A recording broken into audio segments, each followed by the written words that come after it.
J.R.R. Tolkien. This week is People's Choice or Viewer's Choice. I keep calling them both things. But I'm on vacation, so you guys get to pick topics for me to batch record before my break. Which is what I'm doing right now. This was requested by Smola. Thank you, Smola, for the topic. Mostly because J.R.R. Tolkien was my mom's favorite author, so I have some of her books here to show you guys. They are very old and delicate, so they are in protective sleeves here. This is her copy of The Hobbit. I wish you could see the year on here. It's inside this book, but as you can see, it's very much falling apart. The cover's barely holding on with just some very old tape there. And then I grabbed her copy of The Two Towers so I could show you. Do you see this brown strip? And right here on the spine and here. That was the tape that my mom put on the book, gosh, 40, 50 years ago. And it's just discolored because it's just been on this book for decades. It turned brown. Did you know that Scotch tape can turn brown? I wanted to show you guys that. But these are part of the authorized edition of J.R.R. Tolkien's books with this box here, which I'll talk about in here why this is here. It says this paperback edition and no other has been published with my consent and cooperation. Those who approve of courtesy, at least the living authors, will purchase it, and no other. J.R.R. Tolkien. So we'll learn why he put these on the backs of the Lord of the Rings books. But without further ado, let's read about the life of J.R.R. Tolkien. And also, apologies for any mispronunciations in advance. Who was J.R.R. Tolkien? Deep inside a lonely mountain, a dragon sleeps on a mound of gold. Suddenly he wakes. Someone has come to steal his treasure. Only a great warrior would do something so brave and foolish. Who dares to challenge him? The burglar is brave, but he isn't a warrior. He is small and quiet, and he has furry feet. He is a hobbit. Hobbits were born on a summer day around 1930 in Oxford, England. Through the open window of his study in his house on Northmoor Road, Professor John Ronald Reuel Tolkien could smell the flowers outside as he sat at his desk grading papers. He was a professor of Anglo-Saxon at the famous Oxford University. He was an expert in ancient languages once spoken throughout Europe. He did not earn much money, and Ronald, as he was called, had 4 children to support. So even though it was summer, he was grading school certificate exam papers. These were the tests that all British students took when they were 16. Ronald earned extra money during his vacations by grading them. Ronald had already read dozens of student essays, but he still had more to read. He didn't have time to daydream. Ronald's daydreams were rich and exciting. He loved to write stories about heroes in magical lands. They reminded him of the ancient myths that he loved as a child. When Ronald wrote, he didn't feel like he was making up stories. He felt as if he were rediscovering things that had once truly existed. He turned a page in the essay booklet he was reading and found it empty. The student had left it blank. Without thinking, Ronald let his own pen scribble on the paper. He wrote, "In a hole in the ground there lived a hobbit." Ronald didn't know what a hobbit was. He didn't know why it lived in a hole, but he was going to find out. Chapter 1, Out of Africa. On January 3rd, 1892, John Ronald Reuel Tolkien was born. Although his parents were English, he was born in South Africa. Ronald's father, Arthur, had come to South Africa to work at a bank. Ronald's little brother, Hilary, was born 2 years after him. Life in South Africa was sometimes surprising. One day a neighbor's pet monkeys climbed and stole some of Ronald's clothes. One afternoon, young Ronald met a tarantula in the garden. Any day could offer an adventure. In April 1895, Ronald's mother Mabel took the boys on a long trip to her hometown of Birmingham, England, to stay with her sister Jane. Arthur had to stay behind in South Africa to work. He hoped to join them, but in November 1895, Arthur got sick with rheumatic fever. He couldn't make the trip. By February, Arthur was still not well. Mabel and the boys planned to return to South Africa to be with him. On February 14th, Ronald's nanny helped him write a letter to his father. Ronald thought that Arthur might no longer recognize him. He'd grown so much.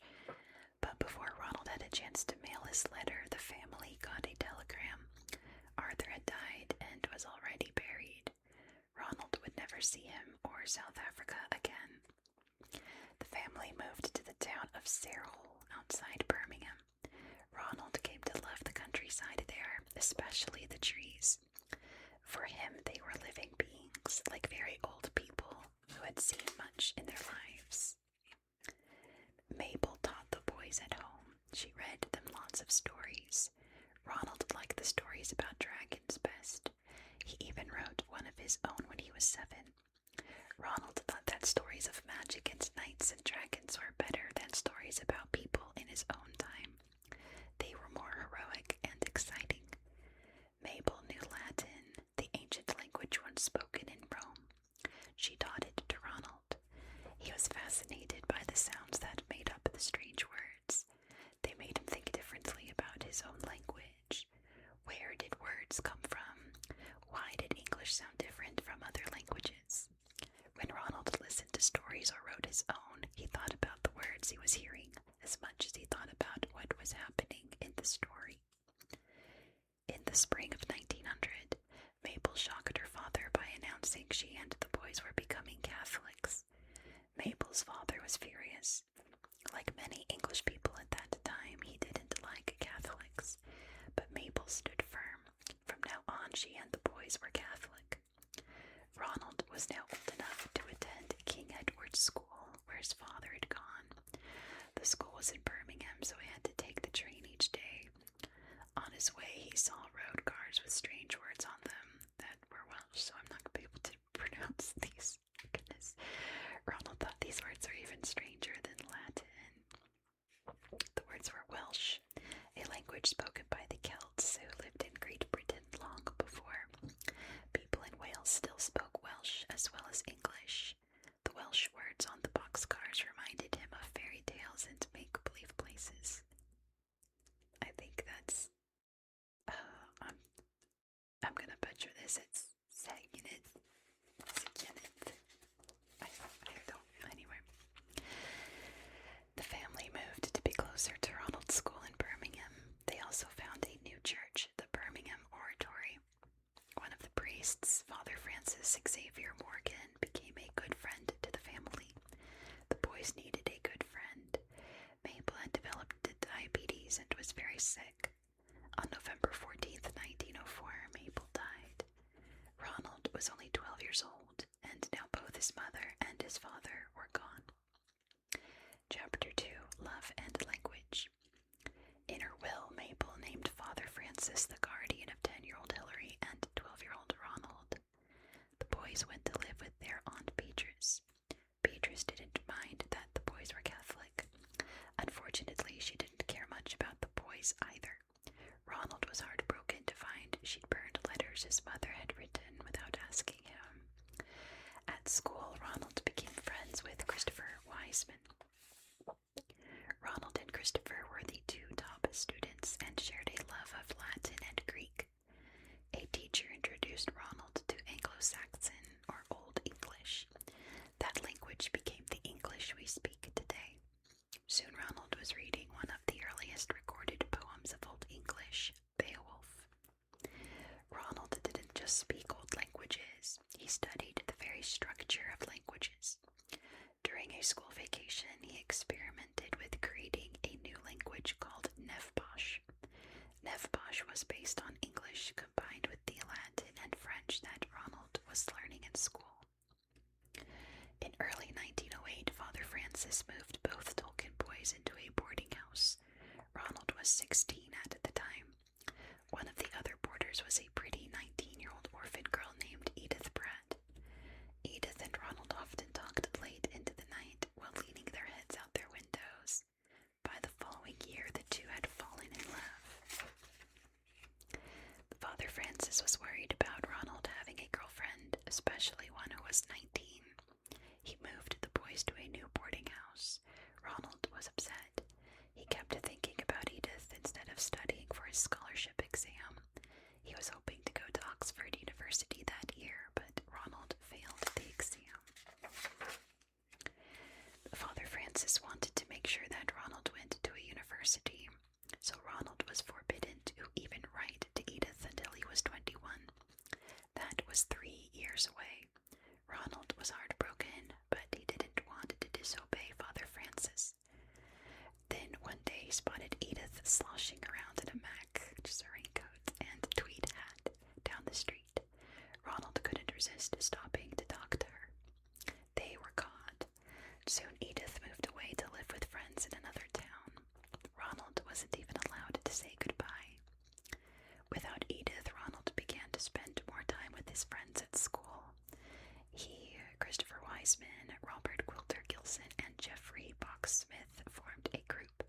It was called the TCBS, or Tea Club Barovian Society. The boys met to drink tea and talk about poetry and language. King Edward's held student debates in Latin. In a debate, students choose different sides of a problem, and each person argues against another person. It teaches them how to think logically about things. In one debate, the students presented their arguments as if they were men living in ancient Roman times. Ronald surprised everyone when, pretending to be a visitor from Greece, he spoke in Greek instead. Then he came in character as a Goth, a member of an ancient barbarian tribe, and spoke in Gothic. Gothic was a language barely recorded, but Ronald had managed to learn enough to impress everyone at the debate. Ronald took the test at Oxford again, and this time he won a scholarship.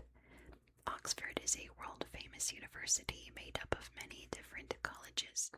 Ronald would be going to Exeter College. Before he left for school, Ronald and Hilary went on a hiking trip in the mountains of Switzerland. Ronald later talked about buying a postcard there. It showed an old man with a long white beard, a wide-brimmed hat, and a cloak. He was talking to a fawn. Ronald wasn't sure why he liked the postcard so much, but he always kept it. Chapter 3, Oxford.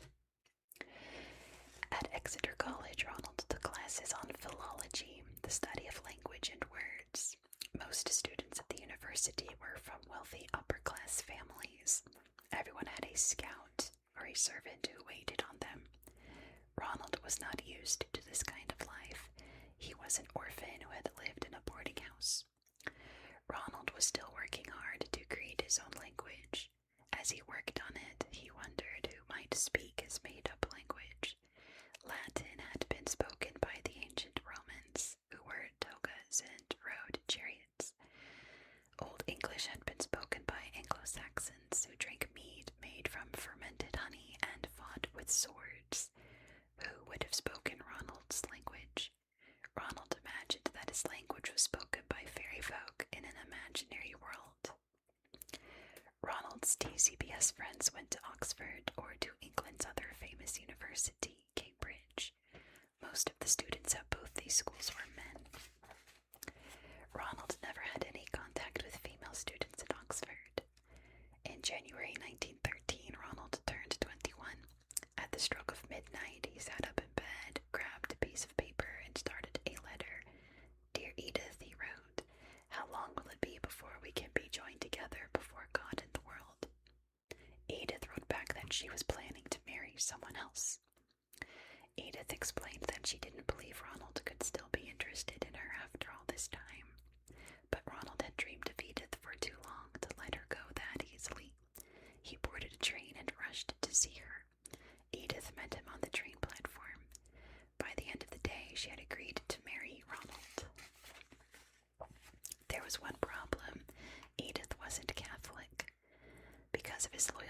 his mother and to Father Francis, Ronald wanted her to convert, so Edith became Catholic.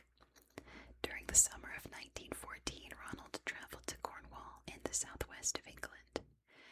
Cornwall's eerie, misty landscape made him think of the fairy folk he'd imagined speaking his language. At the end of his vacation, he went to see his Aunt Jane. With visions of Cornwall still filling his head, he wrote a poem called The Voyage of Earendel, the Evening Star. Ronald didn't realize it, but he had just taken his first steps in creating an entirely made-up world.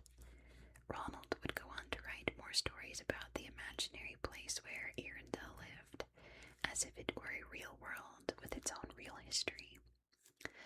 On August 4th, 1914, Great Britain declared war on Germany. Most of Europe had been drawn into the conflict. The students of Oxford rushed to join the fight. Ronald's brother Hilary became a bugler, blowing his horn to call soldiers to their duty. Ronald trained for the army with the officers' training corps at Oxford. During Christmas 1914, the DCPS all got together. They talked about how they longed to make something lasting in the world, something people would remember. Ronald was inspired to write more about his fantasy world, but the next time he would see any of his friends, it would be on a battlefield. Chapter 4, In the Trenches. Ronald completed his studies at Oxford in June 1915. He graduated with the highest honors. He entered the army as a second lieutenant. His specialty was signaling. That meant he would be near the front lines of the battle, passing signals to the other soldiers. He did this with lamps, flags, and portable telephones. It was a dangerous job. Ronald had to go through a lot of training before he would be sent to war. While Ronald was training at an army camp in Bedford, Edith was living in Warwick. Ronald bought a motorbike so he could visit her whenever he had time off. Ronald was still writing poetry, and he was even lucky enough to have one of his poems, Goblin's Feet, published. On March 22nd, 1916, Ronald and Edith got married. Ronald waited until almost the last minute to tell Father Francis the news. He thought the priest would still be against the marriage. Instead, Father Francis wished them the best. Ronald and Edith had a short honeymoon in Somerset, in the southwest of England.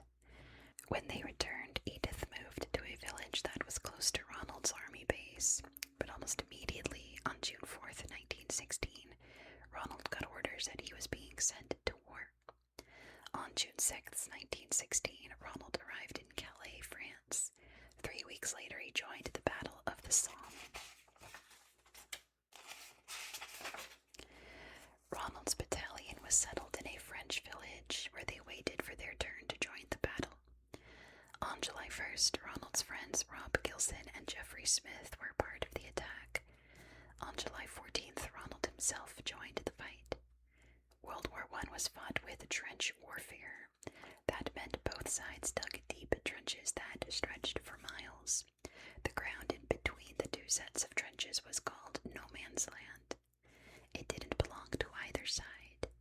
The men fought from inside the trenches, popping up to shoot over the top at the soldiers on the other side. A man who poked his head over the top was in danger of being shot. The trenches were surrounded by barbed wire. Ronald and his company made the long march at night through miles of maze-like trenches to the front line. He found trenches filled with mud that covered all the signaling machines. He could only send signals with lamps or flags, because the Germans had tapped the telephone lines and could hear what the British were saying to each other. Worst of all, both the trenches and no man's land were full of the bodies of dead soldiers. Even the trees, which Ronald had always thought of as old friends, were black and dead. Ronald spent 3 days with little sleep at his post in the trench. Many of the men in his company were killed trying to attack the German side. Finally, Ronald's company was sent back to the village for a rest. When Ronald stumbled into a hut to sleep, he found a letter from Jeffrey. It was sad news. Rob Gilson had been killed. Ronald wrote back to him, "I honestly feel that the DCBS has ended." Ronald's life settled into a routine: trenches, attacks, and rest. He got used to the constant explosions of shells and to the sight of men dying all around him. He got used to having lice, tiny itchy bugs that filled his uniform, and to the rats that infested the trenches. On August 19th, Ronald met Jeffrey again. They had dinner together before Ronald returned to the trenches. So far he was not hurt, but he knew he could be killed at any minute.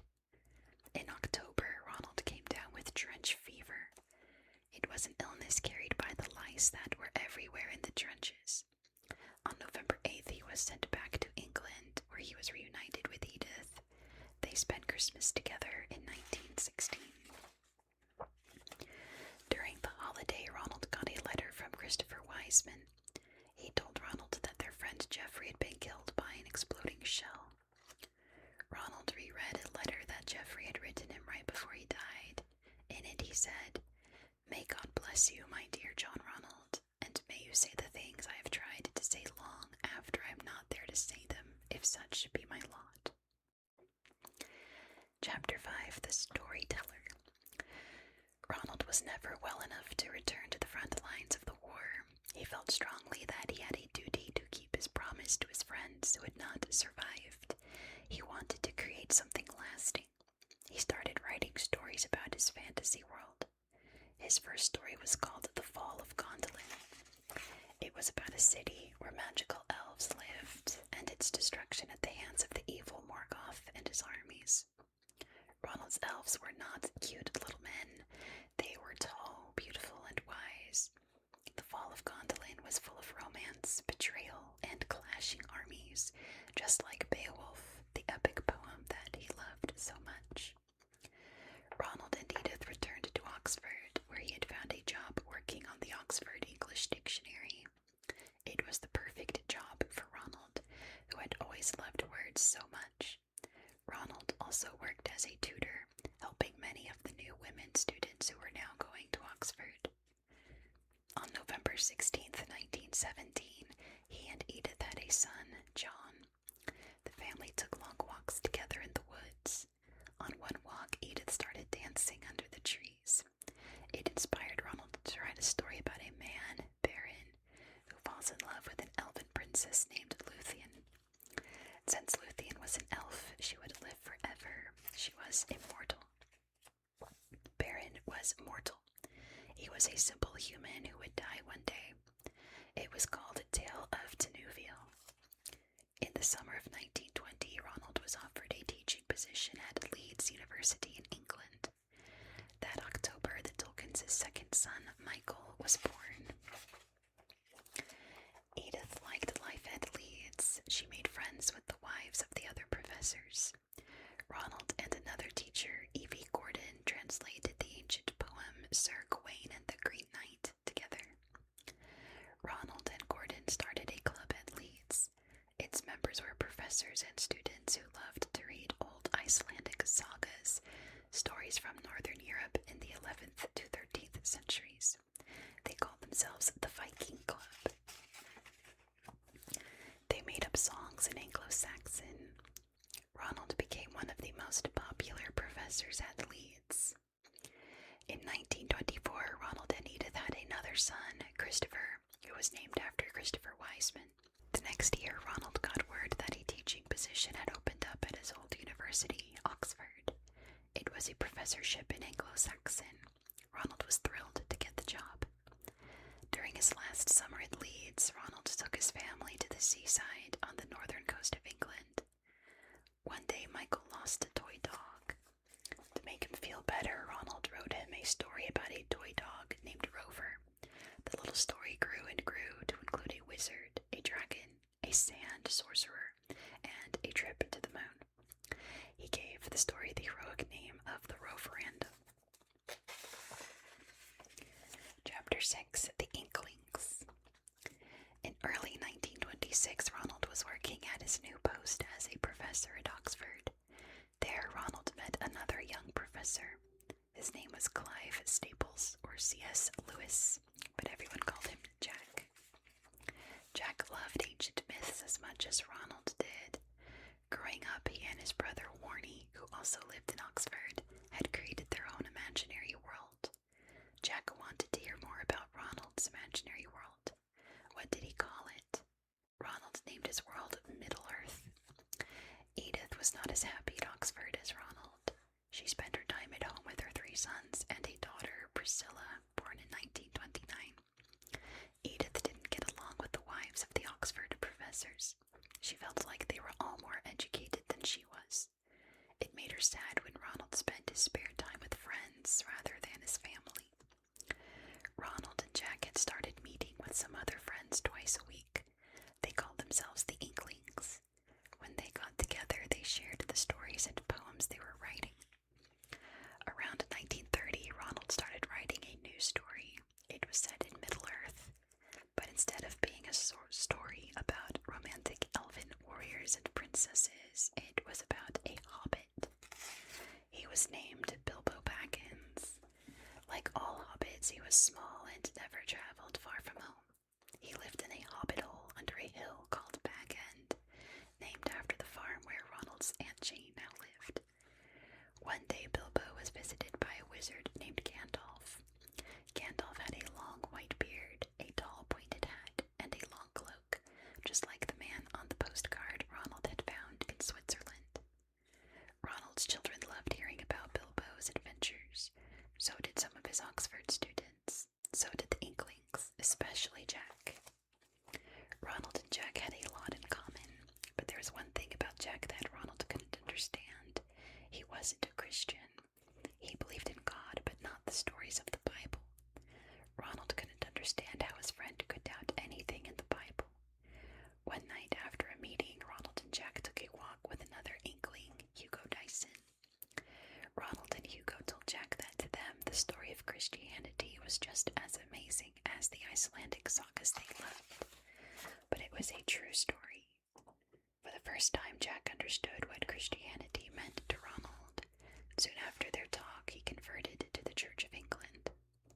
By 1932, Ronald had almost finished The Hobbit. For years it sat in a drawer. What Ronald didn't know was that a former student of his, who now worked for a book publisher, was talking about The Hobbit. Her name was Elaine Griffiths. Years earlier, she had read her professor's unfinished story. She couldn't forget it. Elaine decided to show The Hobbit to her bosses at the publishing house. She had no idea that she was opening the door to a whole new world. Chapter 7, The Hobbit. Stanley Unwin was one of the heads of the publishing house George Allen and Unwin. He gave The Hobbit to his 10-year-old son, Rayner. Rayner earned 1 shilling, which is about 10 cents, for writing a book report on it. According to him, the story would appeal to all children between the ages of 5 and 9. His father trusted Rayner and decided to publish the book. The Hobbit was published in September 1937. Jack wrote a glowing review of it for the Times. The book sold out quickly. In the United States, Houghton Mifflin made plans to publish it. Allen and Unwin wanted a sequel, a story about what happened next. Ronald had written many stories about Middle-earth, but when he showed the publishers a collection called The Silmarillion, they turned it down. Those stories were too grown up. Ronald tried to write about a new hobbit, Bingo Bolger Baggins, but the more he wrote, the less the story sounded like The Hobbit. It was too scary and too adult. Even the Inklings agreed. At this time, most people thought stories about magic and imaginary places were only for children. Ronald didn't agree. In 1939, he wrote a lecture, Fairy Stories, about the importance of fairy tales for everyone. Ronald decided to write his new story for adults. The main character became Bilbo's young cousin, Frodo Baggins. The story was sometimes scary and included imagery that seemed to recall the trenches of World War I. That same year, the world once again went to war. Ronald's children were now almost grown up. John was studying to be a priest. Michael had joined the army. Christopher was at Oxford, where Jack Lewis taught. Priscilla was still in school. Ronald was assigned to be an air raid warden. When he was on duty, he spent the night patrolling the streets. He was making sure that everyone had their lights off. Keeping towns dark meant that enemy planes would not find them. Although no bombs were dropped in Oxford, the city of London was attacked often. On one night in 1942, a bomb started a fire in the warehouse where Ronald's publisher held all the copies of The Hobbit.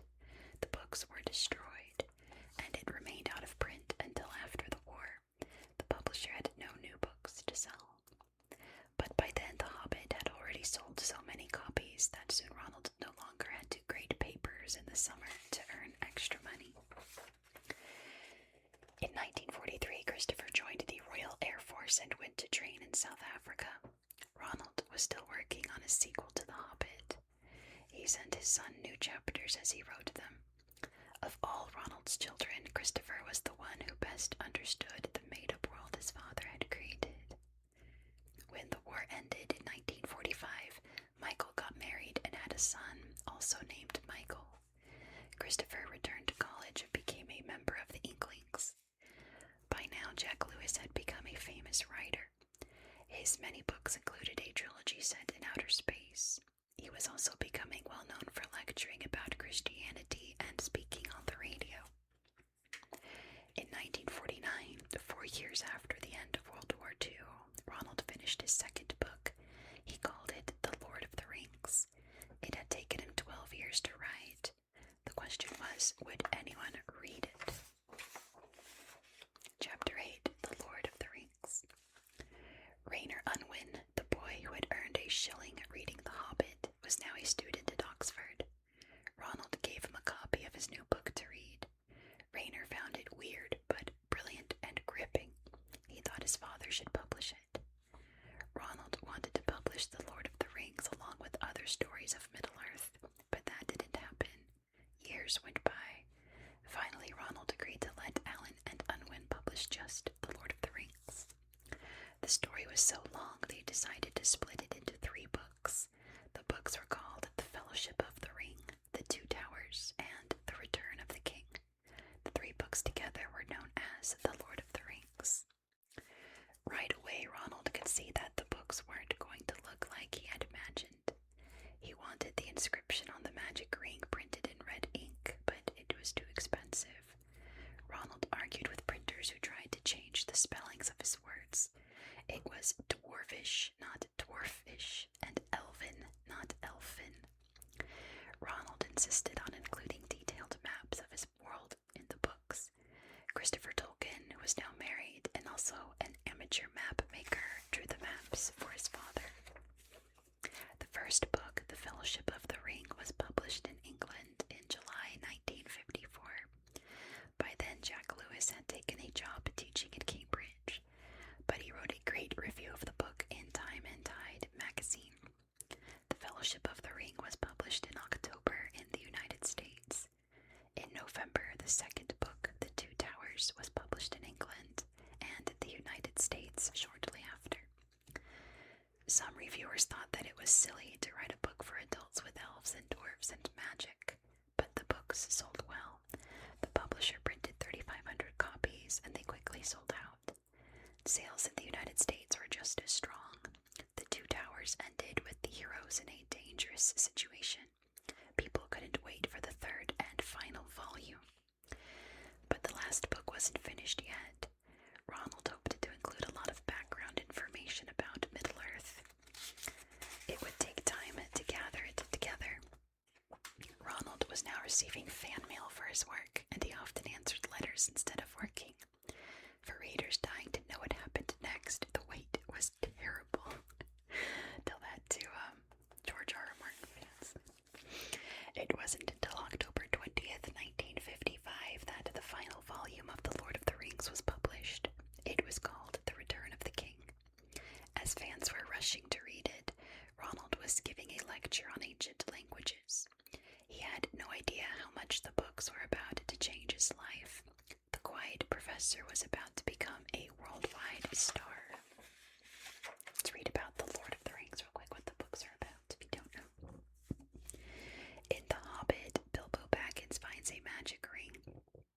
passes it down to his cousin, a hobbit named Frodo, who is unaware of the ring's power. The Lord of the Rings tells the story of the true power of the One Ring and the quest to destroy it.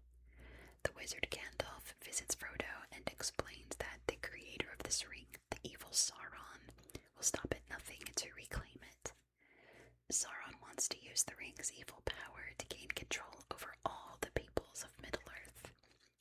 With the help of the Fellowship, 2 other hobbits, 2 men, a dwarf, an elf, and Gandalf, Frodo and his friend Sam Gamgee set out to return the ring to where it was created, a volcano in the land of Mordor.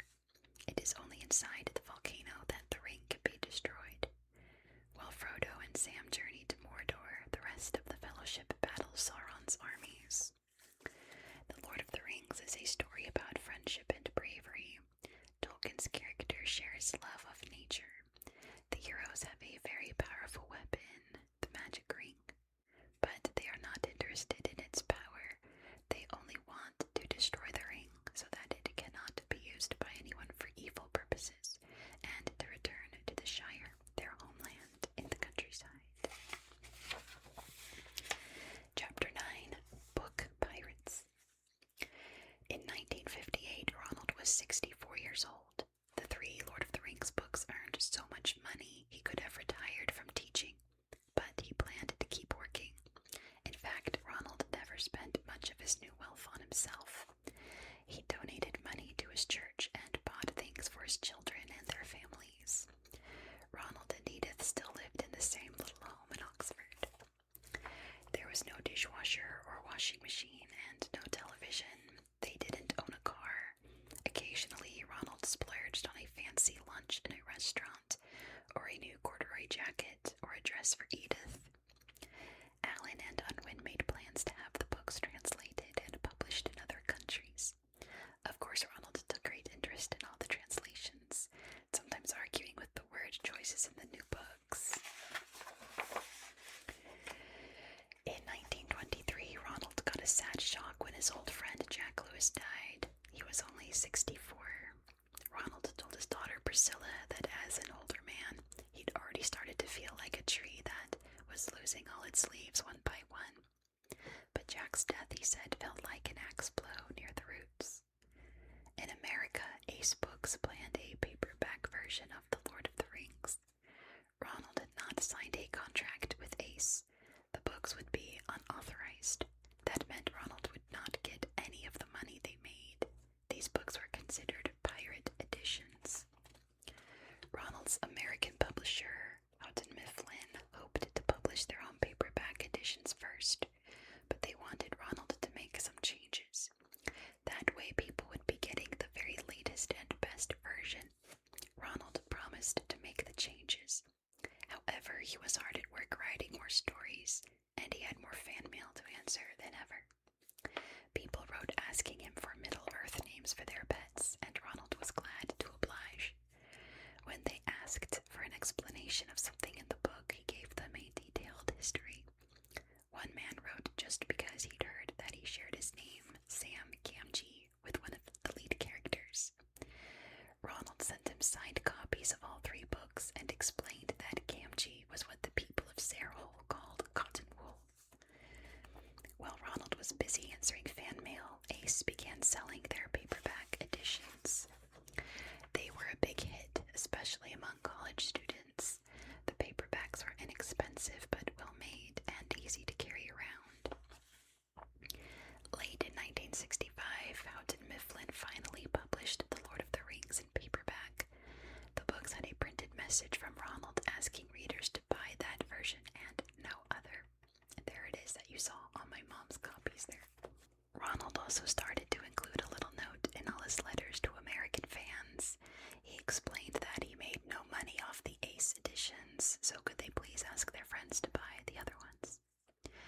Ronald's letter writing, which had so interfered with his getting things done, now worked in his favor. His American fans truly appreciated the care and effort he put into writing to them.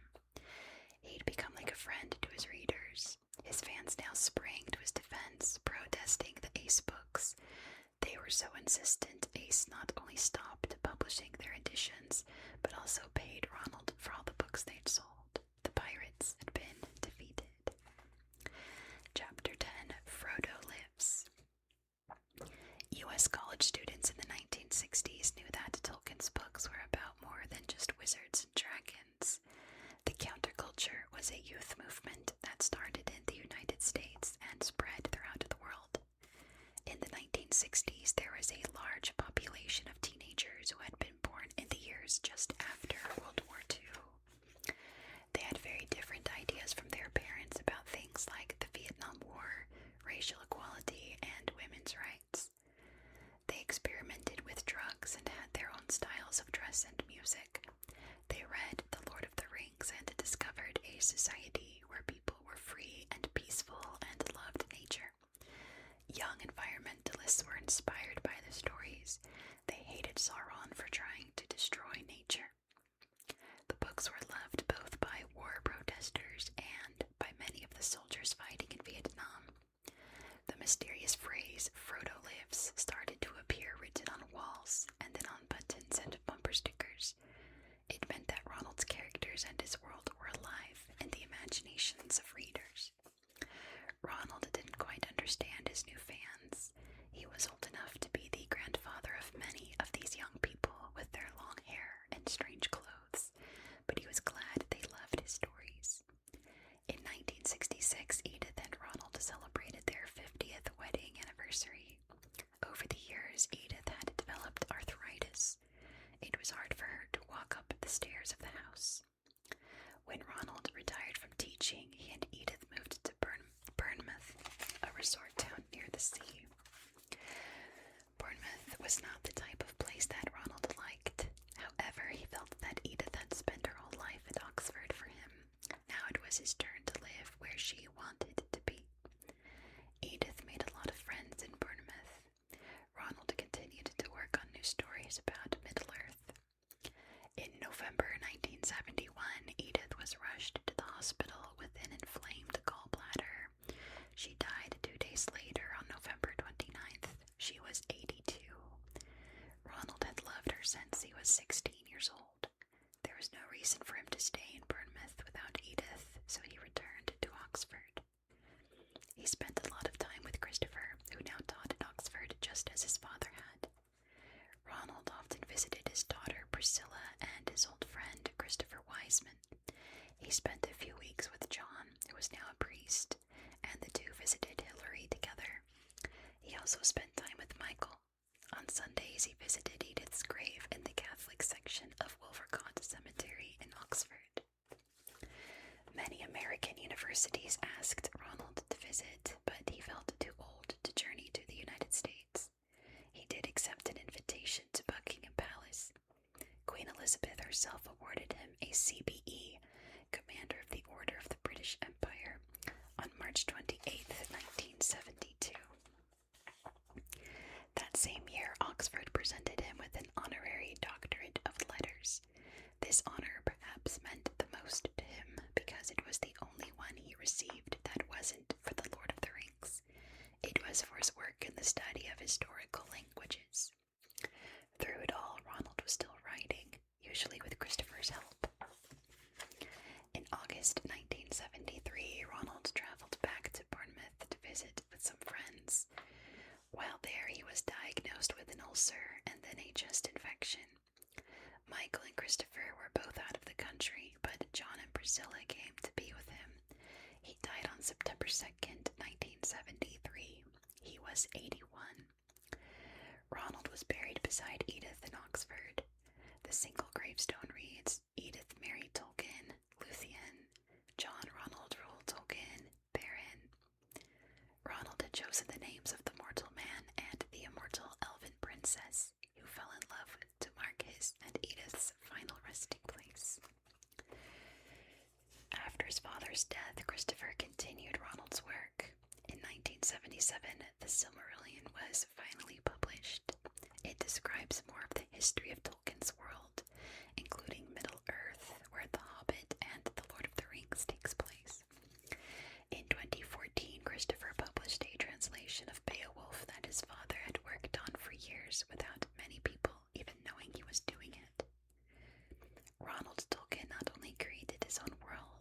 also changed ours. Today, fantasy adventures are not only for children. Epic fantasy series like Star Wars would not exist without Ronald leading the way. Role-playing games like Dungeons and Dragons also have their origins in Ronald's world. He inspired other writers of fantastic stories to describe their worlds in glorious detail, inventing new words, new languages, and new histories. He encouraged readers to journey deep into their imaginations and to create their own magical, enchanting worlds. You see this little bit here about the movies. It says when Ronald sold the rights to make movies of his books, he hoped for one of two things, cash or kudos. In other words, he felt that he would make a lot of money or the movies would be great. He didn't think both were possible. And for a long time, the second idea seemed impossible. There were animated versions of both The Hobbit and The Lord of the Rings, but they're trash. They're so bad. None of them lived up to the greatness of the books. They're awful. Then in 2001, New Zealand director Peter Jackson's The Fellowship of the Ring was released. Jackson and his cast and crew had spent 15 months filming all 3 movies. One film a year would be released for 3 years. Using a combination of old-fashioned tricks, like having the actors kneel so that they would appear more Hobbit-size, and cutting-edge special effects, Jackson got closer than anyone dreamed to bringing Ronald's world to life. Even more important, his chosen cast really seemed to be the characters they played. In 2012, Jackson returned to Middle-earth, along with many actors from the original films to make The Hobbit, which isn't as good as the original trilogy, but it's fine. The original masterpiece, though. But that is our biography tonight. I'm sure my mom would be very, very happy that I did this book, so thanks again to Smella for recommending Biography of J.R.R. Tolkien. I hope you found this video to be relaxing and educational. I don't want to tap too loud on this because some of you guys might be asleep. But it's such a good sound. It sounds like rain. And I hope that you have a good night. I read this book exactly when I was 12, I want to say. And I thought it was pretty good, but I could not stand Tom Bombadil. Made my skin crawl. I hated all the songs. They sing a lot. They sing a lot of songs.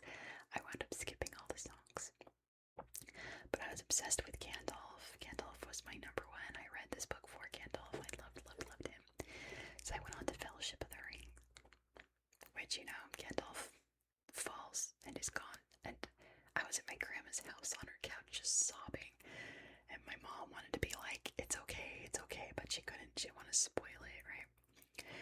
I was heartbroken. And then I pick up Two Towers.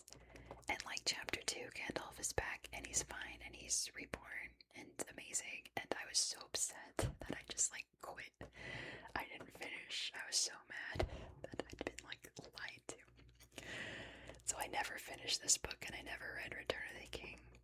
But I love the Lord of the Rings trilogy movies. They're so fantastic. If you've never seen them, you really should watch the director's version. It's so worth it, even though it's like 9 hours to watch them all.